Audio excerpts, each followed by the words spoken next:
Electrochemical cell people, we were understanding electrochemistry, और इस electrochemistry के श्रृंखला को आगे बढ़ाते हुए भाई साहब, electrochemical cell and Gibbs energy of the reaction. What do we mean by Gibbs energy? एक किसी सिस्टम को मेंटेन करने के लिए एक मिनिमम अमाउंट ऑफ एनर्जी की ज़रूरत होती है, and that is called the Gibbs energy. तो किसी भी सिस्टम को मेंटेन करने के लिए जिस एनर्जी की रिक्वायरमेंट होती है, the energy required to maintain any system, ठीक है, is known as the Gibbs energy. तो इलेक्ट्रिकल वर्क, ठीक है, आपका भाई साहब यहाँ पे electrical work done in 1 second is equal to the electrical potential multiplied by the total charge past. कैसे भाई साहब? ठीक है, इलेक्ट्रिकल पोटेंशियल आप पढ़ चुके हो इसको। पोटेंशियल क्या होता है? Work done per unit charge होता है कि नहीं, फिजिक्स में पढ़े हो, ठीक है। Potential is work done per unit charge. तो आपका इलेक्ट्रिकल वर्क डन क्या हो जाएगा? पोटेंशियल इनटू चार्ज, है ना, potential into charge. Electrical work done in 1 second is equal to the electrical potential multiplied by the total charge passed. Electrical potential multiplied by the total charge passed, ठीक है, okay.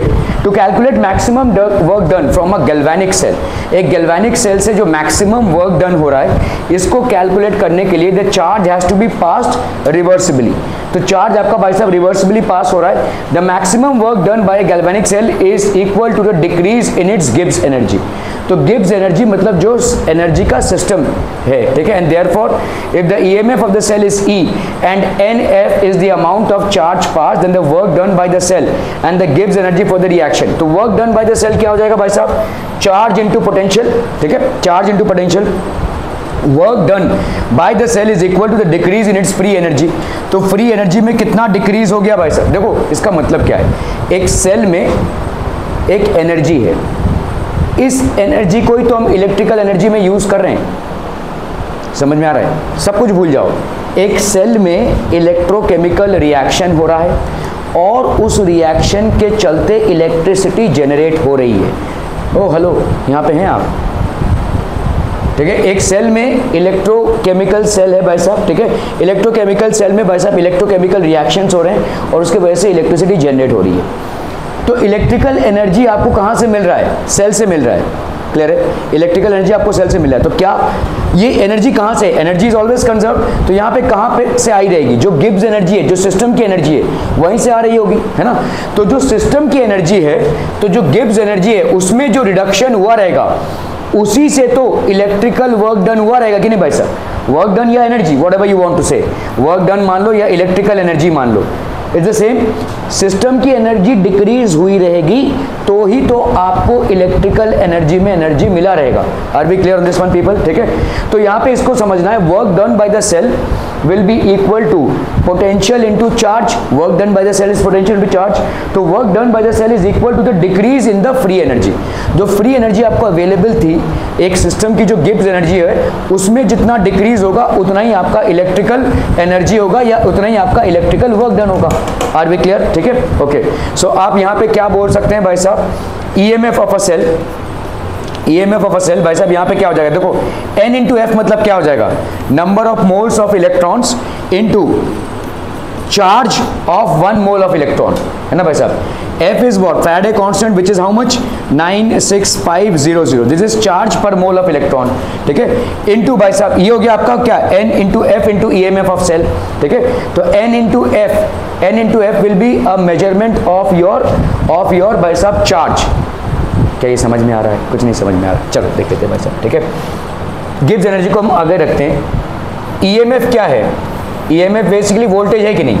है कि नहीं? EMF voltage ही तो है। EMF of a cell is what? Electromotive force और voltage. Work done क्या होता है भाई साहब? Electrical work done. ठीक है, आपने देखा भाई साहब वोल्टेज क्या होता है? Voltage is work done per unit charge होता है। ठीक है, तो वर्क डन क्या हो जाएगा? बोलो, voltage into charge. Work done हो जाएगा भाई साहब voltage into charge. Are we clear to this one people? समझ में आ रहा है? तो इलेक्ट्रिकल वर्क डन मतलब यहाँ पे EMF आपका वोल्टेज ही है ना। ठीक है, ओके। तो अभी इस चार्ज को हम कैलकुलेट कर रहे हैं, कितना चार्ज। देखो यहाँ पे हमने देखा कि कैथोड में एक रिएक्शन हो रहा है, ठीक है, और भाई साहब कहाँ पे? एनोड में एक रिएक्शन हो रहा है, जिसके वजह से इलेक्ट्रिसिटी जनरेट हो रही है। एनोड में इलेक्ट्रॉन्स रिलीज हो रहे हैं और कैथोड में इलेक्ट्रॉन्स एक्सेप्ट हो रहे हैं। ये इलेक्ट्रॉन्स एनोड से कहाँ पे जा रहे हैं, कैथोड में जा रहे हैं, और इलेक्ट्रिसिटी कहाँ से जा रही है, कैथोड से एनोड में जा रही है। Are we clear? ये तो आपका basic structure of electrochemical cell है, और इसी इलेक्ट्रिसिटी से इलेक्ट्रिक वर्क डन हो रहा है। ठीक है, तो अभी आपका क्या हो रहा है, इलेक्ट्रिक वर्क डन अगर हो रहा है तो obviously there will be Gibbs energy. क्या है Gibbs energy? Is what? Gibbs energy is energy of a system, energy of a system in equilibrium state. जैसे ही आपने सेल को यूज में लगाया, ठीक है, तो क्या हो जाएगा भाई साहब, इलेक्ट्रिकल वर्क एनर्जी आएगी। इलेक्ट्रिकल एनर्जी, ये एनर्जी कहाँ से आ रही है, इस एनर्जी को यूज करते हुए आ रही है। तो जितना भी आपको इलेक्ट्रिकल एनर्जी मिला रहेगा वो कहाँ से मिला रहेगा, with the decrease in Gibbs energy. तो ये जो गिब्स एनर्जी है, इसके डिक्रीज से आपको इलेक्ट्रिकल एनर्जी भाई साहब मिल रहा है। Are we clear? Clear on this one people? Gibbs energy is energy of the system. Where are you getting the electrical energy from? Energy का बेसिक कॉन्सेप्ट क्या है, it can neither be created not destroyed. Energy can neither be created not destroyed. तो energy भाई साहब कहीं से तो कम हो रही होगी, तभी तो आपको मिल रही है। आपको एक इलेक्ट्रोकेमिकल सेल से इलेक्ट्रिकल एनर्जी मिल रही है, इसका मतलब जो सिस्टम की एनर्जी है वो डिक्रीज हो रही होगी, और इसी की वजह से यहाँ पे इलेक्ट्रिकल एनर्जी में इंक्रीज हो रही है ना। एनर्जी कोई मतलब आकस्मिक चीज नहीं है, हर चीज से जो एनर्जी निकलती है उस सिस्टम की एनर्जी को यूज करते हुए निकल रही है भाई साहब। ठीक है, उस सिस्टम की एनर्जी को यूज करते हुए निकल रही है। तो यहाँ पे सिस्टम के एनर्जी में डिक्रीज होगा, मतलब गिब्स एनर्जी आपका क्या हो जाएगा, ड्रॉप होगा। ठीक है, और साइमल्टेनियसली क्या हो जाएगा भाई साहब, आपका इलेक्ट्रिकल एनर्जी बढ़ जाएगा। Electrical energy of the system will increase. Now energy and work done are the same thing. तो इलेक्ट्रिकल एनर्जी बोलूं या वर्क डन बोलूं, एक ही बात होगी। Electrical work done is equal to what, voltage into charge, है ना। Electrical work done is equal to voltage into charge. इस वोल्टेज की वैल्यू क्या है भाई साहब, ईएमएफ, है ना।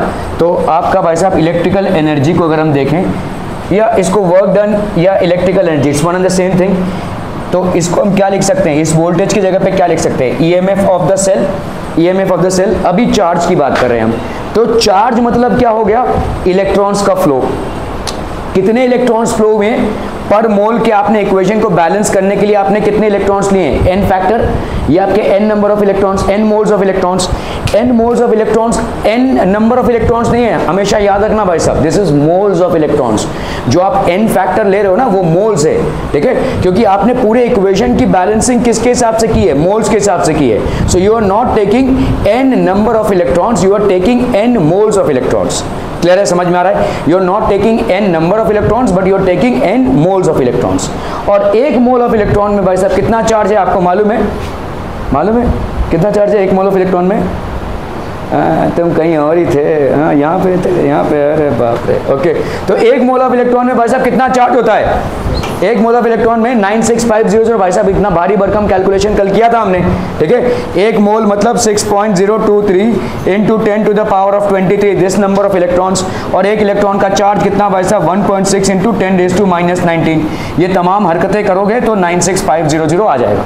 ठीक है, क्लियर है? This will be the charge of 1 mole of electrons. तो आपका n मोल ऑफ इलेक्ट्रॉन्स का कितना चार्ज होगा भाई साहब, n इंटू एफ, है ना भाई साहब, फैराडे कांस्टेंट। एक मोल ऑफ इलेक्ट्रॉन का कितना चार्ज, इतना। तो n मोल ऑफ इलेक्ट्रॉन्स का कितना चार्ज भाई साहब, nf। अभी इस चार्ज की जगह पे आप क्या लिख सकते हो, इनटू nf। क्या ये मामला समझ में आ रहा है, क्या ये मामला समझ में आ रहा है? This is the electrical energy which is generated in an electrochemical cell. ठीक है, EMF of the cell into nf। ठीक है, इस ईएमएफ की कैलकुलेशन तो आप देख ही चुके हैं कैसे करते हैं। या तो आप करेंगे सिंपल इक्वेशन से, जहां पे आपने क्या अज्यूम किया है, अगर आपकी concentration of ions before and after the reaction 1 molar है तो आपका भाई साहब क्या हो जाएगा, तो आप क्या लेंगे, सिंपल इक्वेशन लेंगे, EMF of the cell will be reduction potential of cathode minus reduction potential of anode. और अगर आपका कॉन्सेंट्रेशन 1 मोलर नहीं है तो आप कौन सा इक्वेशन लेंगे, नर्स्ट इक्वेशन लेंगे। You will basically calculate bye Nernst equation. ठीक है, ओके। सो ये हो गया भाई साहब आपका NF। क्लियर है? ये हो गया आपका इलेक्ट्रिकल वर्क डन। अगर ये इलेक्ट्रिकल वर्क डन है, this will correspond to the decrease in the Gibbs energy. तो आपका गिब्स एनर्जी पहले था भाई साहब G1, अभी आपका गिब्स एनर्जी हो गया भाई साहब G2। तो आपका फाइनल माइनस G1, तो ये हो जाएगा क्या, delta G। Delta G is basically the decrease in the Gibbs energy, और ये माइनस ही होना है क्योंकि आपका डिक्रीज हुआ है। G2 से अगर आप G1 को माइनस करोगे you will get negative only, ठीक है। तो हम यहाँ पे लिख सकते हैं the decrease in the Gibbs energy is equal to NF into E. The decrease in the Gibbs energy will be equal to NF into E, electrical work done. Are B clear in this one people? Electrical work done क्या हो जाएगा? The decrease in the Gibbs energy. ये भाई साहब आपका Gibbs energy जो decrease हो रहा है, और ये आपका हो गया electrical work done, NF into E. Clear है भाई साहब? क्लियर है? Are B clear in this one? ठीक है। सो ये आपका गिब्स एनर्जी। हाल फिलहाल आपको इतना ही जानना है, you don't have to go deep into it. इससे और भी बहुत सारी चीजें हैं जो कनेक्टेड है, but for the time being you just have to know this, ठीक है। E of the cell is an intensive property, ठीक है, but G is an extensive thermodynamic property and the value depends on N factor पे इसका value depend कर रहा है, ठीक है। N फैक्टर पे भाई साहब इसका वैल्यू डिपेंड कर रहा है। Okay, so let's proceed ahead people. तो वर्क डन, ठीक है, similarly maximum obtainable work from a cell at standard potential क्या हो जाएगा भाई साहब? NF into EMF of cell, ये आपका मैक्सिमम पोटेंशियल होगा, ठीक है। तो minus Gibbs energy is equal to NE of a cell. This will be the maximum dip in the Gibbs energy. Gibbs energy मतलब सिस्टम का एनर्जी भाई साहब डिक्रीज होगा, तभी तो भाई साहब आपका इलेक्ट्रिकल एनर्जी यहाँ पे आ रहा है, ठीक है। तो the maximum dip in the Gibbs energy will be equal to NFE। Clear है? समझ में आ रहा है? जैसे आप यहाँ पे रिएक्शन देख लो, Zn है और Cu2 प्लस है, इसके रिएक्शन से आपको क्या मिल रहा है? Zn2 प्लस और Cu, ठीक है। क्लियर है? Zn2 plus and Cu। यहाँ पे आपका भाई साहब क्या हो जाएगा? गिब्स एनर्जी कितना हो जाएगा बोलो? कितना N फैक्टर है यहाँ पे? 2 ना भाई साहब, 2 N फैक्टर है, NFE। तो reduction in the Gibbs energy will be how much people? 2F into EMF of the cell. जो भी आपको EMF ऑफ द सेल दिया रहेगा उसके साथ आप N फैक्टर को मल्टीप्लाई करेंगे और फैराडे कांस्टेंट को मल्टीप्लाई करेंगे। Are we clear this reaction? अभी इस रिएक्शन पे आते हैं, ठीक है। इस रिएक्शन पे ये आपका रिएक्शन समझ में आ गया। Zn Cu2 प्लस, ये आपको क्या दे रहा है? Zn2 प्लस, और ये हो गया Cu। अभी आप मोलैरिटी को चेंज कर रहे हैं, ठीक है। सो 2Zn प्लस 2Cu2 प्लस, अगर मैंने भाई साहब यहाँ पे सबको यहाँ पे 2 से मल्टीप्लाई कर दिया तो यहाँ पे क्या हो जाएगा? देखो Zn2 प्लस प्लस Cu, ऐसा लिख सकते हैं। Is it balanced? 2Zn S is equal to Zn2 plus, और यहाँ पे 2Cu2 प्लस, ये बना रहा है आपका भाई साहब Cu। तो यहाँ पे आपका कितने इलेक्ट्रॉन्स का हो जाएगा भाई साहब? 4 इलेक्ट्रॉन्स। आप बैलेंसिंग करोगे तो आपको आ जाएगा। देखो यहाँ पे कर लो, यहाँ पे आपका 2Zn है ना, ठीक है। तो ये आपका भाई साहब है, यहाँ पे Zn है, और ये क्या बना रहा है भाई साहब? Zn, ठीक है। तो आपका 2Zn2 प्लस, ठीक है। तो ये आपका Zn2 प्लस बना रहा है, ठीक है। और भाई साहब इसको कितने इलेक्ट्रॉन्स लगेंगे? 2Zn2 प्लस बनाएगा और उसको इलेक्ट्रॉन्स कितने लगेंगे भाई साहब? एक Zn से कितने यहाँ पे कितने इलेक्ट्रॉन्स का इन्वॉल्वमेंट होगा भाई साहब? 4 इलेक्ट्रॉन्स का इन्वॉल्वमेंट होगा तभी ना भाई। बैलेंस करो, यहाँ पे टोटल चार्ज पॉजिटिव कितना हो गया? 4, और यहाँ पे 4 इलेक्ट्रॉन्स, इसको आपको बैलेंस करना पड़ेगा, है ना, तभी तो न्यूट्रल चार्ज होगा, क्योंकि इधर न्यूट्रल है, ठीक है। ओके, अभी आते हैं भाई साहब आप 2Cu2 प्लस प्लस 4 इलेक्ट्रॉन, इसका भाई साहब टोटल चार्ज कितना है? 4। तो 4 को बैलेंस करने के लिए आपको 4 इलेक्ट्रॉन्स डालने पड़ेंगे, तब जाकर आपको क्या मिलेगा भाई साहब? 2Cu, है ना भाई साहब? That is what you are getting, ठीक है। अब कर लो भाई साहब बात। तो यहाँ पे आपका कितने इलेक्ट्रॉन्स का इन्वॉल्वमेंट हुआ है? 4 इलेक्ट्रॉन्स का, ठीक है। एक्चुअली में इधर आपका क्या होना चाहिए? दिस विल बी दिस, ठीक है। क्लियर है? Clear clear clear, are B clear on this one? देखो सवाल कैसे घूम जाते हैं, मतलब अगर आपको पूछा जाए कि गिब्स एनर्जी भाई साहब पहले वाले रिएक्शन का कितना है? 2Fe है, ठीक है, 2Fe है, लेकिन दूसरे वाले रिएक्शन का कितना है भाई साहब? 4Fe हो जाएगा, ठीक है। So decrease in Gibbs energy will be 4Fe। Clear है? क्लियर है? क्लियर है? Okay. If the concentration of all the reacting species is unity, then EMF of the cell क्या हो जाएगा भाई साहब? And we have G is equal to minus NF। If the concentration of all the reacting species is unity, then EMF of the cell is equal to EMF of the cell. मतलब जो आपका cathode का reduction potential minus anode का reduction potential उसके बराबर ही हो जाएगा, ठीक है। ओके, thus तो हम यहाँ पे बोल सकते हैं भाई साहब this will be EMF of the cell. Thus from the measurement of EMF of the cell, standard free energy of the reaction, an important thermodynamic property can be obtained from this equilibrium constant of the reaction can be calculated as Gibbs energy भाई साहब होता है minus R T log of K, ठीक है, minus R T log of K. अब यहाँ पे भाई साहब ये लॉग बेस ई है तो यहाँ पे आप लिख दोगे minus 2.303 are T log of K, ठीक है। गिब्स एनर्जी होगा minus R T log of के, लॉग बेस ई ऑफ के। तो लॉग बेस ई को अगर आप लॉग बेस 10 में कन्वर्ट कर रहे हो तो यहाँ पे हो जाएगा 2.303 are T log base 10 of K, ठीक है। ओके ओके ओके, इतना ही काफ़ी है, ठीक है। गिब्स एनर्जी का रिडक्शन ही आपको इलेक्ट्रिकल एनर्जी दे रहा है, इतना जान लीजिए, ठीक है, क्लियर है। और गिब्स एनर्जी का रिडक्शन क्या हो जाएगा, NFE, ठीक है। गिब्स एनर्जी का रिडक्शन मतलब हो जाएगा आपका NFE। ये N फैक्टर को आपको बहुत सही तरीके से कैलकुलेट करना है। एक ही जिंक और कॉपर में आपका N फैक्टर में डिफरेंस हो सकता है, ठीक है, आपने अगर मोलल कॉन्सेंट्रेशंस को चेंज कर दिया तो, ठीक है। ओके, सो अभी आपका भाई साहब यहाँ पे क्या दिया हुआ है, represent the cell in which of the following reactions takes place. आपका भाई साहब यहाँ पे दिया हुआ है magnesium which is in a solid state, यहाँ पे आपको सिल्वर दिया हुआ है जिसका भाई साहब कितना है, प्लस चार्ज है, और यहाँ पे इसकी मोलैरिटी कितनी दी हुई है, 0.001। जैसे ही यहाँ पे तो आपका पहला थॉट क्या आएगा भाई साहब, बताइए, सब भूल जाइए, what will be your first thought. भाई साहब यहाँ पे 1 मोलर नहीं है, कॉन्सेंट्रेशन ऑफ 1 मोलर नहीं है, इसका मतलब EMF of the cell can not be represented by the simple equation of cathode का रिडक्शन पोटेंशियल माइनस एनोड का रिडक्शन पोटेंशियल, वो नहीं कर सकते आप, ठीक है। ओके, तो उसमें से आपको भाई साहब ये पूरा नर्स्ट इक्वेशन अप्लाई करना पड़ेगा। The moment this changes to any other concentration apart from 1 mole you will have to utilize Nernst equation. Clear है, क्लियर है, ओके। आपका यहाँ पे क्या बन रहा है, देखो यहाँ पे देखो 0.130 है, मतलब इट इज नॉट 1 मोलर, ठीक है। इसका तो कोई मतलब, ये तो सॉलिड स्टेट है, ठीक है। ओके, सो आपका ईएमएफ ऑफ द सेल ये जो दिया हुआ है ये बेसिकली क्या है, 3.17। ये जो ईएमएफ दिया हुआ ये क्या है, यार अरे मैं कॉलेज गई फिर यहाँ पे आई, मैं बहुत थकी हूँ। हाँ हाँ, ईएमएफ ऑफ द सेल आई देखो नहीं, एन फैक्टर कहाँ से, हट भाई कावेरी, अरे तुम लोग ध्यान नहीं दे रहे हो भाई साहब। इंटरेस्टिंग कॉन्सेप्ट है, केमिस्ट्री में इंटरेस्टिंग कॉन्सेप्ट बहुत कम मिलते हैं, इसको ठीक से समझ लो। फिजिकल केमिस्ट्री थोड़ा तुम्हारा इंटरेस्टिंग है, ऑर्गेनिक तो भाई साहब क्यों है वो मुझे अभी तक नहीं समझ में आ रहा है, ठीक है।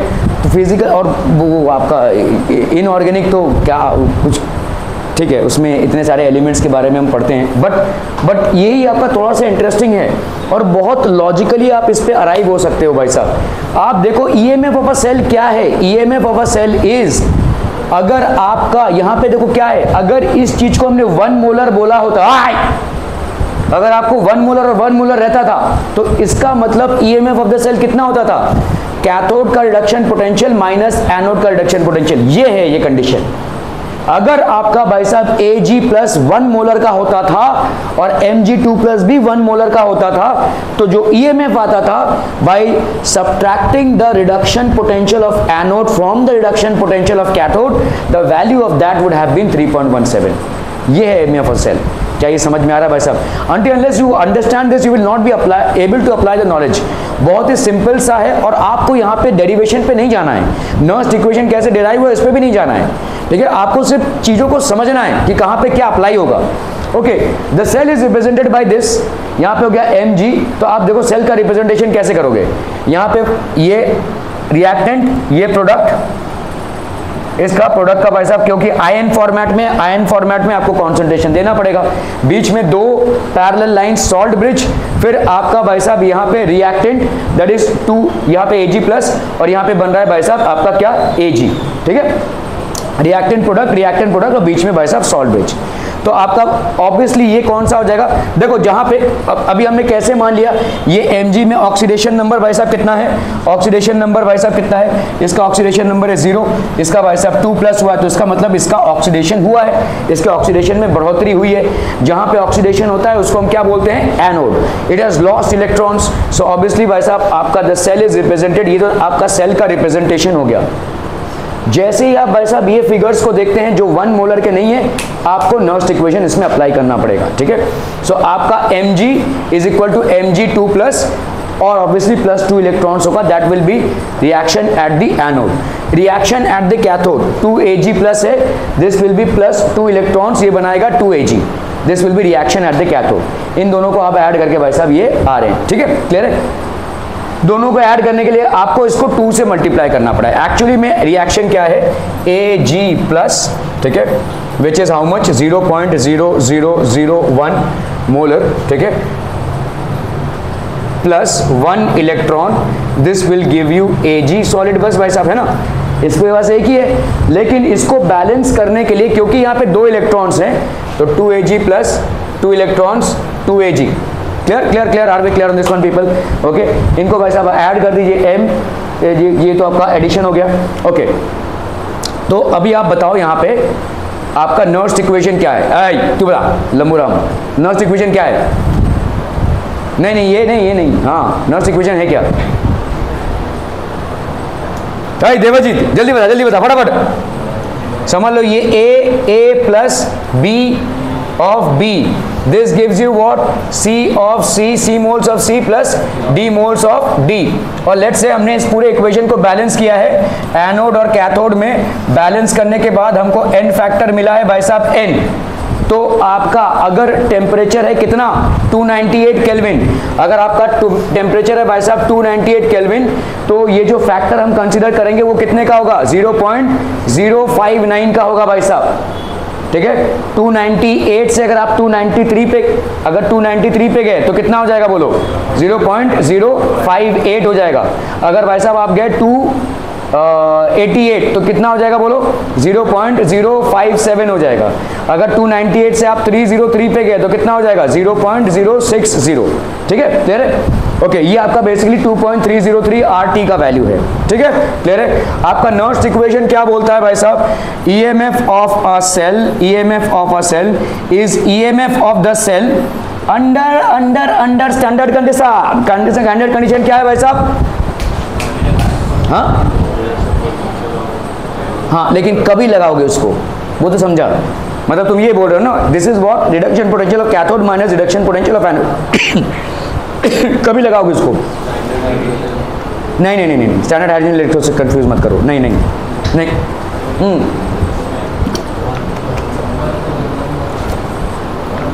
बोलो 1 मोलर कॉन्सेंट्रेशन, ठीक है। जब आपका आयंस का कॉन्सेंट्रेशन 1 मोलर हो तो इसका मतलब ये हो जाएगा reduction potential of cathode minus reduction potential of anode. और इसको आप तभी अप्लाई कर सकते हैं जब आपका भाई साहब आयंस का कॉन्सेंट्रेशन, वो चाहे नेगेटिव हो चाहे पॉजिटिव हो, उनका कॉन्सेंट्रेशन जो है 1 मोलर का हो, क्लियर है, are we clear on this one people. तो ये तो रहने ही वाला है, इससे आप कौन से फैक्टर को माइनस करेंगे, माइनस 0.059, प्रोवाइडेड ये 0.059 कब ले सकते हैं, जब टेम्परेचर आपको दिया हो room temperature, that is 298 kelvin. Temperature में हेरा फेरी हो गई तो उस चीज़ को याद रखिएगा। और ज़्यादा करके आपके जो भी एग्जामिनेशंस होंगे उसमें टेम्परेचर की हेरा फेरी बहुत कड़ी नहीं दी जाएगी, वो ऐसे ही दिया रहेगा भाई साहब, 293 दिया रहेगा या 303 दिया रहेगा, ठीक है। और ये चीज़ याद रखो कि भाई साहब हर 5 डिग्री इधर उधर के लिए आपका 0.059 का 0.058 हो जाएगा या 0.060 हो जाएगा। अंडरस्टैंड दिस बेसिक्स, ठीक है, are we clear on this basics people, ठीक है, ओके, यहाँ पे हो जाएगा 0.059 क्योंकि आपका टेम्परेचर यहाँ पे 298 दिया हुआ है, अपॉन यहाँ पे क्या हो जाएगा बोलो, n। f के फैक्टर को आपने यूज कर लिया। ये जो वैल्यू आई है ये किससे आई है, ये वैल्यू आई है भाई साहब 2.303 RT अपॉन f, इसकी वैल्यू है ये, ठीक है, इसकी वैल्यू है ये, इसकी वैल्यू है, ठीक है, ओके। तो यहाँ पे भाई साहब ये तो चेंज होने से रहा, गैस कांस्टेंट है, फैराडे कांस्टेंट है, ये 96500 है, it is basically the charge carried by 1 mole of electrons, ठीक है। चेंज अगर कुछ होगा तो वो टेम्परेचर ही हो सकता है। अगर 298 अब सीधा छाप देंगे हम 0.059, ठीक है, ओके। यहाँ पे आप EMF और भाई साहब बोलो क्या हो जाएगा, लॉग ऑफ, बोलो proper, concentration of C raised to C, concentration of D raised to D upon concentration of A raised to A और concentration of B raised to B, ठीक है। ये है आपका भाई साहब स्टैंडर्ड इक्वेशन, ठीक है। ओके चलिए इसको हम भाई साहब यहाँ पे अप्लाई करते हैं। तो अगर हम इसको भाई साहब यहाँ पे अप्लाई करें तो सब गड़बड़ हो गया। तो अगर भाई साहब इसको हम अप्लाई करते हैं पीपल, ठीक है, so EMF of the cell will be EMF of the cell under standard conditions where concentration of the ions involved, whether they are in the format of products or whether they are in the format of reactants, is 1 molar, ठीक है, minus 0.059 upon भाई साहब क्या होगा n, और n factor यहाँ पे आपको क्या मिल रहा है 2, तो ये हो जाएगा भाई साहब 2। ओके लॉग ऑफ क्या था भाई साहब आपका, लॉग ऑफ प्रोडक्ट ऑफ इसका, ठीक है। तो यहाँ पे भाई साहब प्रोडक्ट्स में क्या क्या बन रहा है, देखो लॉग ऑफ प्रोडक्ट्स में आपका बन रहा है भाई साहब mg रेज टू कितना होगा बोलो।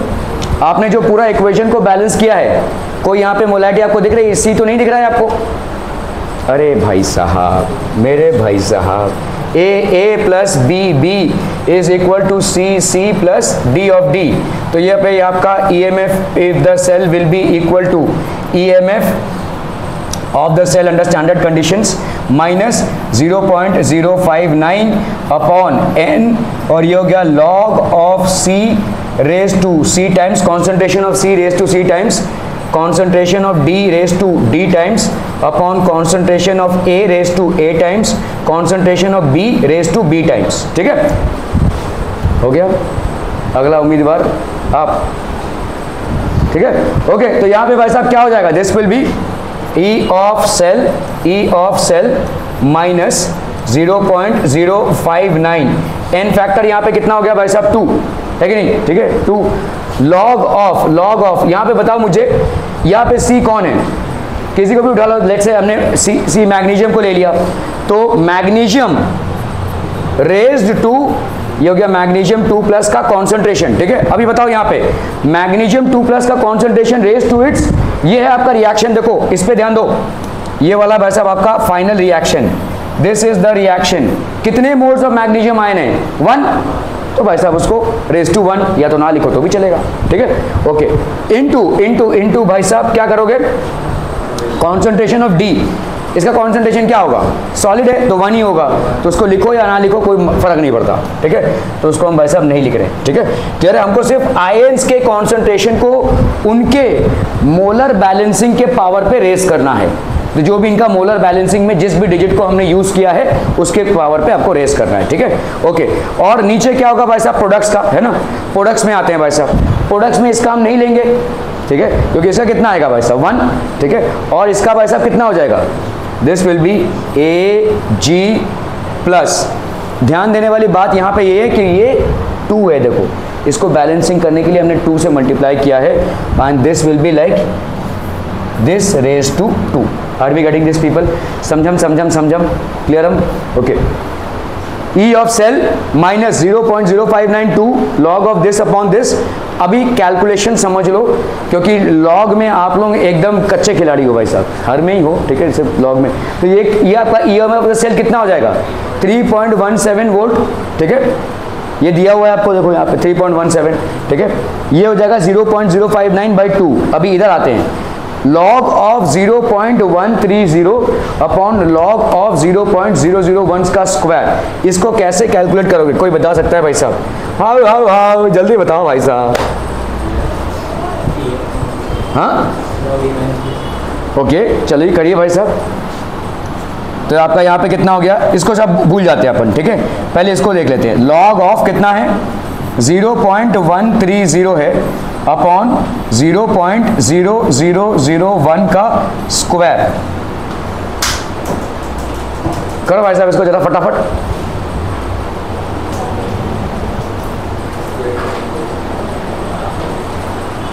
देखो यहां पे इसको हम क्या लिख सकते हैं, log ऑफ 0.130, ठीक है, माइनस ट्वाइस log ऑफ, यहां पे क्या लिख सकते हैं हम, देखो यहां पे कितना है 10 रेज़ टू कितना हो जाएगा, 10 रेज़ टू -3 हो जाएगा।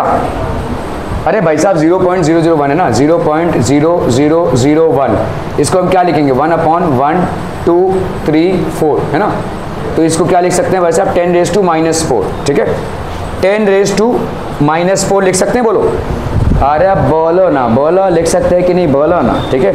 ये कितना हो गया, मैं इसकी वैल्यू निकाल रहा हूँ बाद में, ठीक है, log 0.130 माइनस इस 4 को इधर ले लो, ओए इस -4 को इधर ले लो, तो -4 इंटू 2 कितना हो गया भाई साहब, +8, ठीक है, +8 log ऑफ 10 कितना हो जाएगा, बोलो, log ऑफ 10 की वैल्यू होती है 1, मतलब यहाँ पे तुम्हारा कोई कैलकुलेशन है ही नहीं, 8 इंटू 1 8 हो जाएगा ये, ठीक है। यहाँ पे जो कैलकुलेशन करना है तुमको करना है, ठीक है। चलो भाई साहब निकालो, यहाँ पे 0.130 का कितना आ जाएगा, बोलो बोला बोलो, धिक्कार है अगर नहीं बोल सकते भाई साहब, log 0.130 प्लस 8, 13 का 0 देखो फटाफट,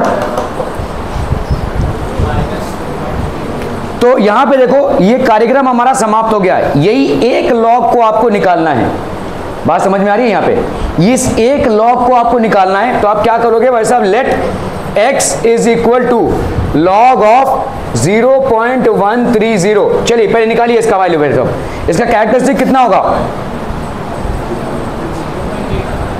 इसका चरित्र कितना होगा भाई साहब, कैरेक्टरिस्टिक, हाँ 1 बार, गुड, क्योंकि 1 बार क्यों हो जाएगा भाई साहब, इसका कैरेक्टरिस्टिक 1 बार क्यों हो जाएगा, तो ये 0 है, मतलब इनके बीच में एक भी प्लेस नहीं है, तो हम इसमें 1 ऐड कर देंगे, ठीक है, तो 0 + 1 करेंगे हम, और इसके वजह से हमको 1 बार मिल जाएगा। 13 का 0 बताओ फटाफट,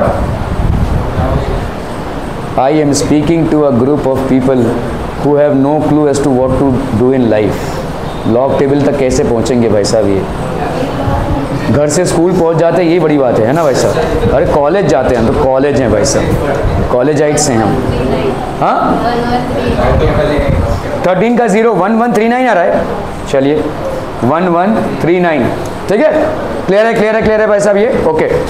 सो ये हो गया आपका x की वैल्यू ये हो गई, ठीक है, तो सॉरी आपका यहाँ पे x is equal to this, तो एक्चुअल x की वैल्यू क्या हो जाएगी, यहाँ पे log की वैल्यू आई, आप क्या करोगे भाई साहब इसका, बोलो बोलो बोलो बोलो,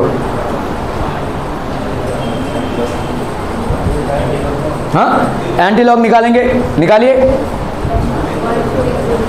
1300 चलो भाई साहब 1300, लॉग पढ़ा ही नहीं है, तुम बहुत कुछ ही नहीं पढ़े हो, पता नहीं 12 तक पहुंचे कैसे, 1300, चलो भाई साहब इसका एंटी लॉग बताओ क्या हो जाएगा, एंटी लॉग ही बताया, ओके, चलिए 1300, अभी इसमें पॉइंट्स कहाँ बैठाएंगे बताइए, 0.1300 क्यों होगा, क्योंकि इसको आप मल्टीप्लाई करेंगे किससे, ये 1300 जो आया ये 1.300 होगा हमेशा, ठीक है, इसको आप मल्टीप्लाई करेंगे, ये 1300 नहीं हो, देखो वहां पे 1.300, खैर छोड़ो, यहाँ पे हो जाएगा 10 raised to -1, तो इसका आ गया कितना 0.13, अरे क्या हो रहा है, ठीक है। So that is how you are basically going to calculate this entire thing, इस तरह से हम भाई साहब कैलकुलेशन करेंगे पूरे चीज का, ठीक है। तो 3.7 से आप 0.21 को माइनस कर रहे हैं, that's what you basically gate, इस तरह से हम भाई साहब चलाएंगे इसमें,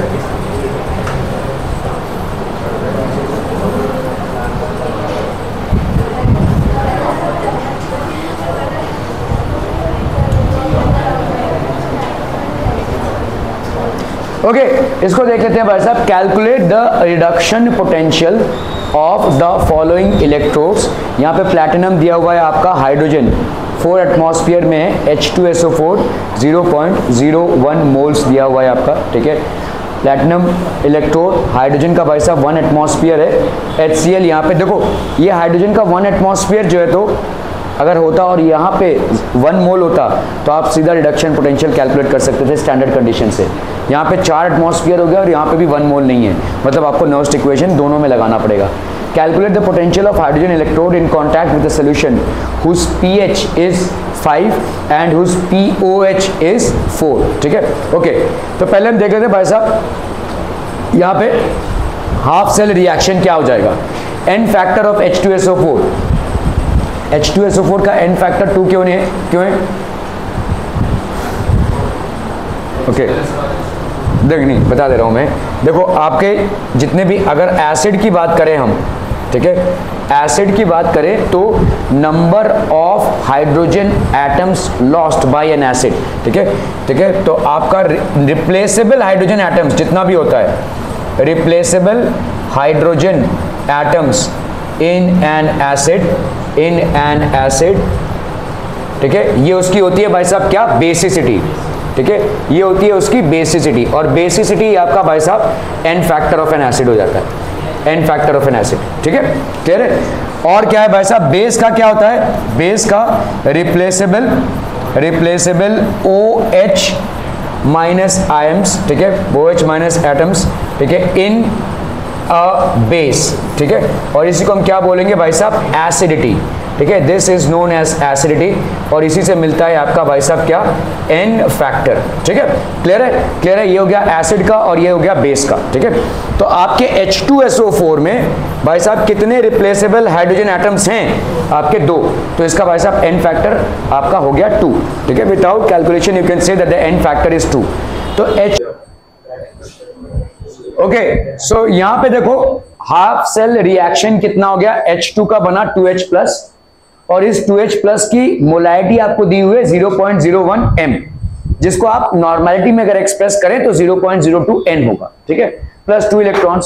सो H2 प्लस 2H प्लस का क्या हो जाएगा भाई साहब, EMF of H2 plus 2H plus minus 0.059 by 2 log of H plus, ठीक है, रेज टू 2, मतलब प्रोडक्ट का raise to 2 upon pressure of H2 plus, partial pressure of hydrogen. यहां पे आप बोलोगे कॉन्सेंट्रेशन से पार्शियल प्रेशर पे क्यों आ गए, क्योंकि गैस है भाई साहब, गैस का मोलर कॉन्सेंट्रेशन नहीं होता है, गैस का आपका concentration in terms of pressure होता है, तो यहाँ पे हम पार्शियल प्रेशर ऑफ हाइड्रोजन ले रहे हैं, ठीक है।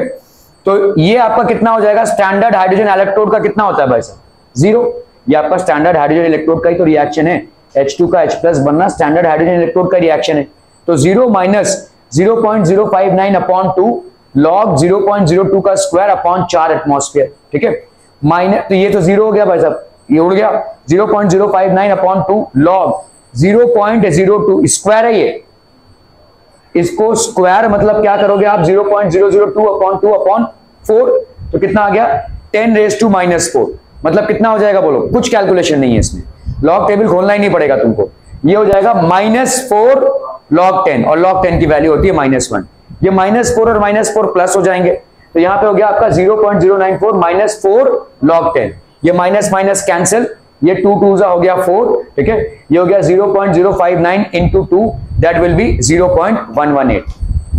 क्लियर है भाई साहब, ये are we clear on this log table calculation, ठीक है, ओके।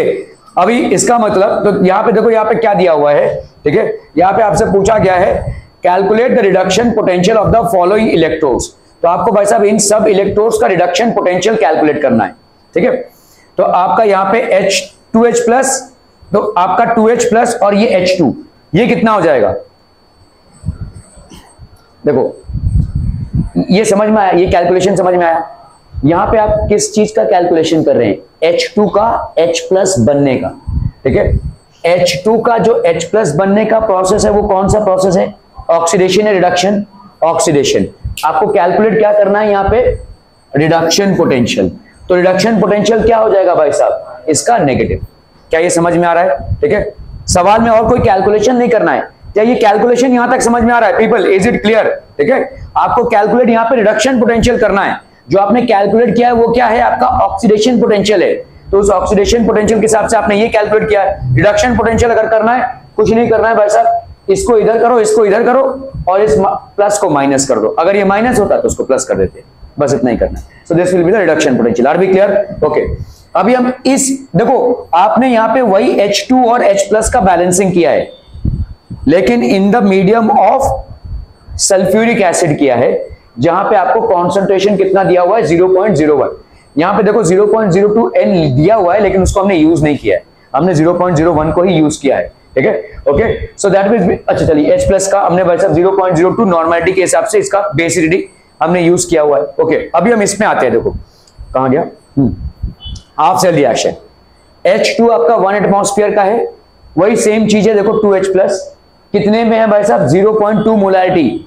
HCl की जितनी मोलैरिटी उतनी नॉर्मेलिटी, क्योंकि यहाँ पे बेसिसिटी इसकी कितनी है भाई साहब, n फैक्टर इसका 1 है, तो मोलैरिटी क्या होती है n इंटू आपकी नॉर्मेलिटी क्या होती है, molarity into n factor. Molarity आपका कितना दिया हुआ है यहाँ पे, मोलैरिटी 0.2, n फैक्टर आपका कितना है 1, तो आपका भाई साहब यहाँ पे वही हो जाएगा, तो 0.02m और 0.2n प्लस 2 इलेक्ट्रॉन। ठीक है, इसको कर लेते हैं भाई साहब EH2 2H plus EH2 2H plus minus 0.059/2 log of H plus का square, log of H plus का square upon pressure of H2। ठीक है, प्रेशर ऑफ H2। ओके, तो प्रेशर ऑफ H2 भाई साहब 1 एटमॉस्फेयर का दिया हुआ है यहाँ पे आपको, 1 एटमॉस्फेयर का प्रेशर 0.2 इंटू 0.2 H प्लस का भाई साहब स्क्वायर हो गया 0.2 इंटू 0.2। ठीक है, तो ये हो गया माइनस 0.059/2 लॉग 4 इंटू माइनस 10। ठीक है, 10 इंटू माइनस 2। तो इसको क्या लिख सकते हो बस आप, इसको आप कैसे सॉल्व करोगे, यहाँ पे है आपका लॉग, इस सब चीज को छोड़ देते हैं, यहाँ पे log 4 into 10 raise to minus 2, तो इसको हम क्या लिख सकते हैं, log 4 plus log 10 raise to minus 2, इसको क्या लिख सकते हैं 2 log 2। ठीक है, और यहाँ पे कितना हो जाएगा बोलो, माइनस 2 log 10, तो माइनस 2 log 10 का कितना हो जाएगा माइनस 2, और log 2 की वैल्यू कितनी है भाई साहब 0.341 होता है। ठीक है, और 0.3 ले लेना। ठीक है, जहां पे भी log 2 रहेगा भाई साहब, log 2 की वैल्यू होती है 0.3010, और log 3 की वैल्यू कितनी होती है भाई साहब 0.4771। चाहे तो चेक कर लो, यही दोनों वैल्यूज हैं, थोड़ा सा याद रखना। ठीक है, 0.3010 होता है, जिसको आप 0.3 भी लिख सकते हैं, और log 3 की वैल्यू होती है अप्रोक्सीमेटली कितना, देखो 4771 है क्या, फटाफट देखो फटाफट, log 10 से चालू है ना, तो बस हाथ पे हाथ धरे बैठे रहोगे, आप कहां से निकाले log 3, log 10 से चालू है ना, तो कैसे निकालोगे इसको, हाँ मैं बोल रहा हूं log 3 की वैल्यू इतनी है, तुमको log टेबल में नहीं मिलेगा, log 10 से चालू होता है तो, हाँ 20 में 0,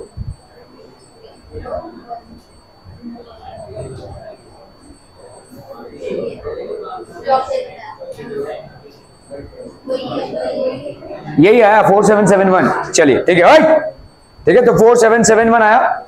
यहां पे हमने देखो log 3, तो यहां पे कितना हो गया 2 log 2, मतलब 2 इंटू अप्रोक्सीमेटली 0.3 ले लिया, और ये हो गया -2, कितना आ गया बोलो, ये 0.6 माइनस 2, तो देखो ये हो गया आपका -1.4। ठीक है, और यहाँ पे आपका 0.059/2 का माइनस माइनस कैंसिल हो गया भाई साहब, आपका कितना आ गया यहाँ पे 0.0413। ठीक है, ये सेल काम करेगा, ये आपका क्या है, रिडक्शन पोटेंशियल है। क्या ये रिडक्शन पोटेंशियल है कि ऑक्सीडेशन पोटेंशियल है, 2H प्लस का भाई साहब H2 हो रहा है, रिडक्शन पोटेंशियल है। रिडक्शन पोटेंशियल अगर आपका EMF नेगेटिव दे रहा है तो ये सेल काम नहीं करेगा। ठीक है, ओके, चलिए ये आ गया भाई साहब आपका। Now calculate the potential of hydrogen electrode in contact with a solution whose pH is 5 using direct formula for potential of hydrogen electrode। Hydrogen electrode का भाई साहब रिडक्शन अगर हम देखेंगे, ये आपका 2H प्लस से H2 हो रहा है, दिस इज बेसिकली रिडक्शन। ठीक है, ये हो जाएगा कितना भाई साहब -0.059 pH। ठीक है, pH ये हमेशा याद रखना भाई साहब, this will be the reduction potential pH। ठीक है, pH मतलब होगा भाई साहब आपका यहाँ पे pH की वैल्यू कितनी दी हुई है 5, this will B 0.059 into 5, that is -0.295। ठीक है, अगर POH तुम्हारा 4 दिया है तो pH की वैल्यू क्या हो जाएगी 14 माइनस 4। POH आपका 4 दिया हुआ है तो pH की वैल्यू क्या हो जाएगी 14, आपका pH स्केल का टोटल होता है, तो 14 माइनस 4 दैट विल बी 10, तो आपका 2H plus H2 that will B -0.059 pH, that is -0.059 into 10। Clear है, देखो ये चीज समझ लो भाई साहब, स्टैंडर्ड हाइड्रोजन इलेक्ट्रोड का 2H reduction potential 2H plus, ठीक है, इसका बन रहा है H2, ये रिडक्शन हो रहा है भाई साहब। ठीक है, this will be equal to -0.059 ठीक है, इंटू भाई साहब pH, ठीक है, pH। क्लियर है, समझ में आ रहा है? देखो ये कहां से आया, where is it coming from? Standard hydrogen electrode है तो मतलब इसका क्या हो जाएगा, जीरो तो इधर आना ही आना है। स्टैंडर्ड ईएमएफ क्या हो जाएगा, standard condition will be zero, minus 0.059 by कितना होगा, कितना इलेक्ट्रॉन्स होगा, 1।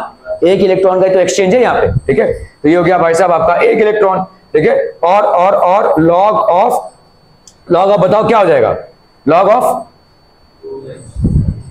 2H प्लस है और H2 है, तो रिएक्शन बताओ ना भाई साहब। देखो यहाँ पे क्या हो जाएगा, देखो रिएक्शन क्या होगा, 2H प्लस, अगर हम ऐसे जा रहे हैं H2 और H प्लस तो आपका 0.059 बाई 2, सॉरी हाँ 2 होगा। तो इसका अगर 1 एटमॉस्फेयर लिया हुआ है हमने, ठीक है, तो ये pH ही हो जाएगा ना। देखो pH मतलब log of H plus ions, ठीक है, ये हो जाएगा log of H plus ions, log of H plus ions, क्योंकि इससे तो हमको मतलब नहीं है, 1 एटमॉस्फेयर का कंडीशन है ये, ठीक है। और इसी log of H plus ions को, log of H plus ions को ही हम बोलते हैं pH, ठीक है, pH। Log of H plus ions itself is known as pH, log base 10 पे ऑफकोर्स, ठीक है। क्लियर है, are we clear on this one people? Log of base 10 H plus, तो ये आपका हो गया भाई साहब लॉग ऑफ pH। तो अगर 2H प्लस होगा तो ये माइनस 0.059 pH, इससे आप pH दिया हुआ है। अगर POH दिया हुआ है तो 14 माइनस pH, ठीक है। तो this will B 14 minus 4, that will B this, ठीक है। Okay okay okay,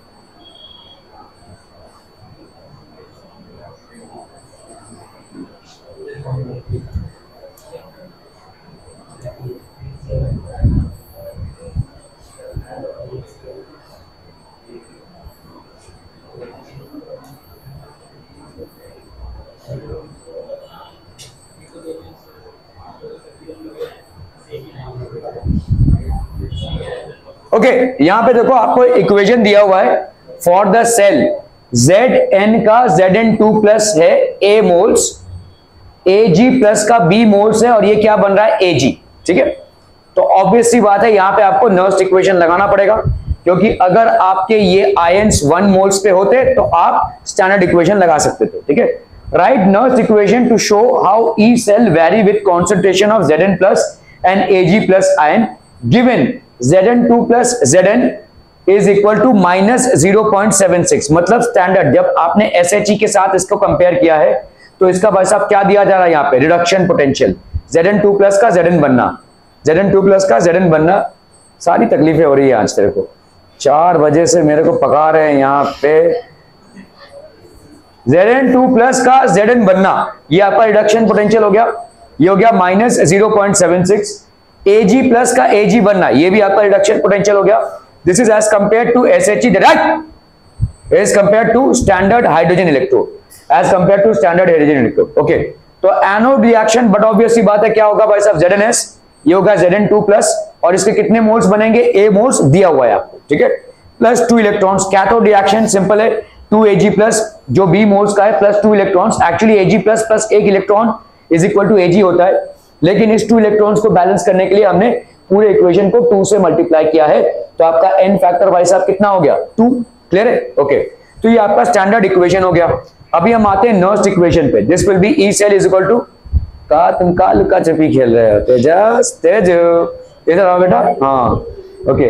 E cell is equal to E reduction of cathode minus E reduction of anode, ठीक है। तो EMF of the cell under standard conditions क्या हो जाएगा भाई साहब, 0.8 दिया हुआ है आपको, ये चेक करना बहुत जरूरी है। Zn2 प्लस का Zn बन रहा है, रिडक्शन हो रहा है, Ag प्लस का Ag बन रहा है, रिडक्शन हो रहा है, ठीक है। तो reduction potential of cathode, obviously cathode कौन है भाई साहब, ये, ठीक है, और एनोड कौन है भाई साहब, ये, ठीक है। सो यहाँ पे रिडक्शन पोटेंशियल ऑफ कैथोड, मतलब रिडक्शन पोटेंशियल ऑफ कैथोड यहाँ पे कितना दिया हुआ है भाई साहब, 0.8 माइनस, तो ये आपका स्टैंडर्ड हो गया, ठीक है, ओके। नर्स्ट इक्वेशन में ये जो वैल्यू है ये कितनी होगी, 1.56, ये ई सेल कितनी हो जाएगी भाई साहब, 1.56। तो ये हो गया आपका माइनस 0.0592, 0.059 अपॉन 2 आपका n factor log of Zn2 plus. देखो यहां पे क्या आ जाएगा, नर्स्ट इक्वेशन क्या हो जाएगा भाई साहब, EMF of the cell will be equal to, EMF of the cell जो आपने ऑलरेडी अलग से निकाल के रखा है, माइनस 0.059, ठीक है, upon n of cell log of obviously product में क्या है Zn, और अगर आप देखो भाई साहब Zn इकलौता है यहाँ पे, तो Zn2 plus concentration raise to 1, ठीक है, अपॉन इसमें क्या है भाई साहब Ag, लेकिन इसका Ag plus raise to 2। Clear है? क्लियर क्लियर क्लियर भाई साहब। अब वैल्यूज बता दीजिए भाई साहब यहाँ पे, क्योंकि ये जो भी सॉलिड फॉर्मेट में होंगे उनका भाई साहब कॉन्सेंट्रेशन ऑब्वियसली 1 ही होगा, ठीक है। Okay, so EMF of cell minus 0.059 upon 2 log of Zn2 plus यहाँ पे ये क्या हो जाएगा, देखो इस 0.059 को हम दोनों से मल्टीप्लाई कर रहे हैं। एक्चुअली में ये क्या होगा, इसको अगर हम तोड़ेंगे तो क्या आएगा बोलो, log of Zn2 plus minus log of Ag plus और रेज टू 2, यही आएगा ना। अब इसको आप मल्टीप्लाई कर दो किससे, 0.059 बाई n से, ठीक है। इसको आप मल्टीप्लाई कर दो, अगर इसको आप मल्टीप्लाई करें तो 0.059 by 2 log of Zn2 plus 0.059 by 2 log of Ag plus, ये प्लस कहां से हो गया, प्लस कहां से हो गया, बाहर का माइनस और ये वाला माइनस, ये दोनों मिलाकर भाई साहब क्या बन गए, प्लस 0.0592, ठीक है। देयरफॉर अगर आप देखोगे ईएमएफ ऑफ द सेल, यहां पे आपसे कैलकुलेशन नहीं पूछा है, आपसे यहां पे पूछा है find, okay, find EMF of the cell for Z equal, अच्छा चलो क्या था भाई साहब यहां पे, हाँ तो राइट नर्व्स इक्वेशन, ठीक है। तो नर्व्स इक्वेशन भाई साहब आपको, ये आपका नर्व्स इक्वेशन है टोटल, ठीक है। EMF of the cell will decrease, कब डिक्रीज होगा, तो आपका देखो ये ईएमएफ ऑफ द सेल है स्टैंडर्ड कंडीशंस में, अगर Zn2 का कॉन्सेंट्रेशन इंक्रीज होता है तो ये माइनस फैक्टर है, देखो मतलब EMF of the cell will decrease, और अगर भाई साहब Ag प्लस का कॉन्सेंट्रेशन इंक्रीज होता है तो EMF of the cell will increase.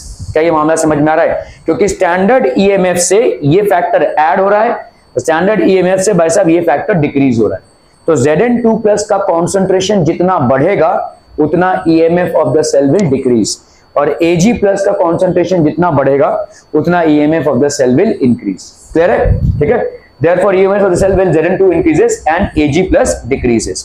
तो साइमल्टेनियसली अगर हम कोई ऐसा प्रोसेस सॉल्ट ब्रिज के सिलेक्शन से करवा सके जिसमें Zn का भाई साहब कॉन्सेंट्रेशन डिक्रीज हो और साइमल्टेनियसली Ag प्लस का कॉन्सेंट्रेशन इंक्रीज हो, तो आपका सेल का EMF during the electrochemical reaction will increase. बोल, नहीं समझा, नहीं तू कुछ बोल रहा है तू, नहीं ऐसे ही, क्या क्या, okay. Now find the EMF of the cell when Zn2 plus आपको दिया हुआ है यहाँ पे 0.01, Ag माइनस यहाँ पे कितना दिया हुआ है भाई साहब आपका 0.02। तो आपको भाई साहब अगर ये कैलकुलेट करना है, so we will basically do what, Zn2 plus का आपको यहाँ पे दिया हुआ है कितना 0.01 और Ag प्लस का कितना दिया हुआ है 0.02। तो यहाँ पे तो ये तो आपका स्टैंडर्ड ही रहेगा, क्योंकि ये स्टैंडर्ड 1.56 रहेगा, ठीक है। This standard is going to just remain the same, this standard is just going to remain the same, ठीक है। तो ये 1.56 volt minus 0.059 by 2 log of जो भाई साहब Zn का कॉन्सेंट्रेशन है 0.01 अपॉन 0.02 का स्क्वायर, ठीक है। इसको कर लो भाई साहब, यहाँ पे क्या आ जाएगा, देखो माइनस 0.059 बाई 2 है, ठीक है। ये क्या है, लॉग ऑफ 0.01 अपॉन 0.02 इंटू 0.02, ठीक है, क्लियर है। तो ये कितना हो जाएगा 1 अपॉन 2 इंटू 0.02, तो यहाँ पे भाई साहब कितना हो जाएगा 100 अपॉन 4, ऐसा लिख सकते कि नहीं भाई, इसको 100 से मल्टीप्लाई करो इसके दो उड़ाने के लिए, तो 100 upon 4 will give you what 25, so this will be what log of 25, that will B 0.059 by 2, 5 का स्क्वायर है ना, लॉग हम ऐसा लिख सकते हैं लॉग 25 को लॉग 5 का स्क्वायर, तो ट्वाइस ऑफ लॉग ऑफ 5, और लॉग ऑफ 5 अप्रोक्सीमेटली आपका 0.7 होता है।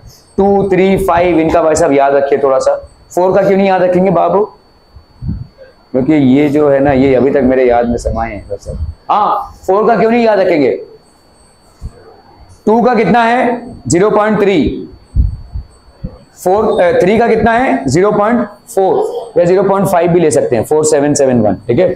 और 5 का सीधा हम 0.7 ले रहे हैं, 0.5 का सॉरी अपना log 5 का 0.7 ले रहे हैं, 4 का क्यों नहीं लिया,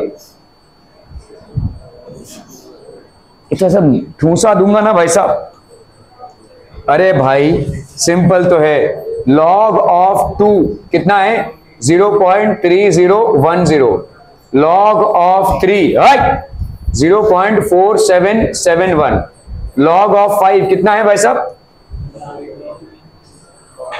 0.69999 है, तो 0.7 ले लिया इसको, ठीक है।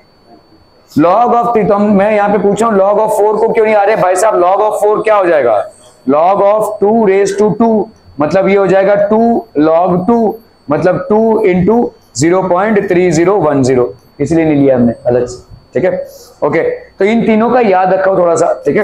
ओके, तो आपका भाई साहब यहाँ पे कितना हो जाएगा 2 log 5 दैट इज 0.7, 1.56 माइनस 0.059, ये 2 कट गया भाई साहब इंटू 7, सो आपका इतना वोल्टेज आ गया। Are we clear on this one people?